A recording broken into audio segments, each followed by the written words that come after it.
गांव का नाम था कालापुर, जो एक घने जंगल के बीच स्थित था। ये गांव कई वर्षों से एक अजीब शाप से जकड़ा हुआ था। हर पूर्णिमा की रात गांव से किसी न किसी की रहस्यमयी तरीके से मौत हो जाती थी। लोग कहते थे कि ये मौतें ब्रह्म पिशाच का काम थी। ब्रह्म पिशाच एक ऐसा राक्षस होता है जो केवल तांत्रिक अनुष्ठान और तंत्र मंत्र से मुक्त हो सकता है।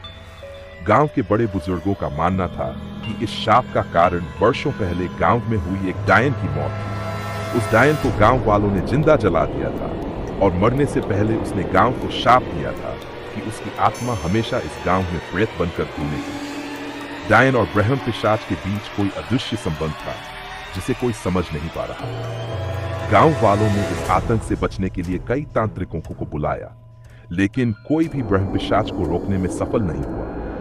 तभी गांव के एक बुजुर्ग ने बताया कि केवल चंद्र साधना करने वाला कोई तांत्रिक ही इस ब्रह्म पिशाच का अंत कर सकता है। गांव वालों ने दूर पहाड़ों से एक प्रसिद्ध तांत्रिक आचार्य तक्षक को बुलाया। तक्षक ने गांव में कदम रखते ही महसूस किया कि यहाँ सिर्फ ब्रह्म पिशाच का ही नहीं, बल्कि एक बेहद खतरनाक डायन की आत्मा का भी वास है। उसने कहा, यह गांव एक युद्ध भूमि है। यहाँ डायन और ब्रह्म पिशाच के बीच संघर्ष चल रहा है, लेकिन इस लड़ाई का अंत केवल एक ही होगा, या तो डायन बचेगी या ब्रह्म पिशाच। तक्षक ने गांव वालों को निर्देश दिया कि पूर्णिमा की रात को कोई भी अपने घर से बाहर निकले। उस रात वह तंत्र विधि के जरिए दोनों आत्माओं का सामना करेगा। जैसे ही पूर्णिमा की रात आई, पूरा गांव डर और सन्नाटे में डूब गया।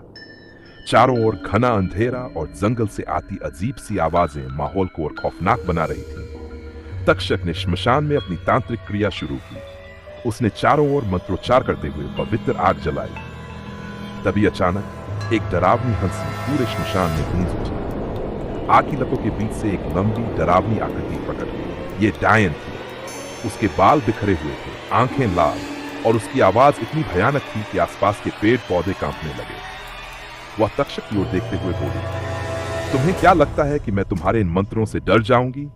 ये गांव मेरा है और मैं इसे छोड़कर कभी नहीं जाऊंगी। तक्षक ने बिना डरे मंत्र पढ़ना जारी रखा। तभी अचानक एक दूसरी भयानक आवाज गूंजने लगी। ये ब्रह्म पिशाच था। वह डायन को देखकर जोर से चिल्लाया, यह गांव मेरा है, मैं यहां का राजा हूं, तुम्हारी यहां कोई जगह नहीं है। डायन और ब्रह्म पिशाच एक दूसरे पर टूट पड़े। ये मुठभेड़ इतनी खतरनाक थी कि पूरा गांव थर्रा उठा। डायन ने अपनी जादुई शक्तियों से ब्रह्म पिशाच पर हमला किया, लेकिन ब्रह्म पिशाच ने भी अपनी शक्ति से जवाब दिया।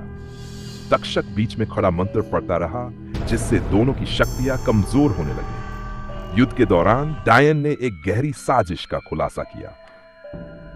उसने कहा, तुम ब्रह्म पिशाच मेरे ही कारण इस गांव में आए थे।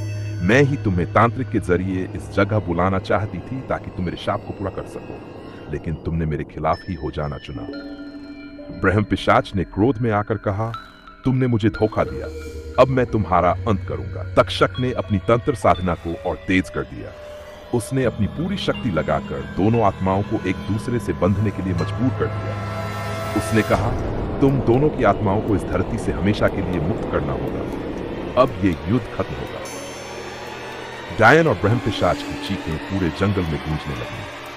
आग की लपटें तेज हो गई और दोनों आत्माएं एक साथ जलकर राख हो गई। अचानक आसमान साफ हो गया और गांव पर से सभी शाप खत्म हो गए। तक्षक ने गांव वालों को बताया कि अब गांव में कोई खतरा नहीं है।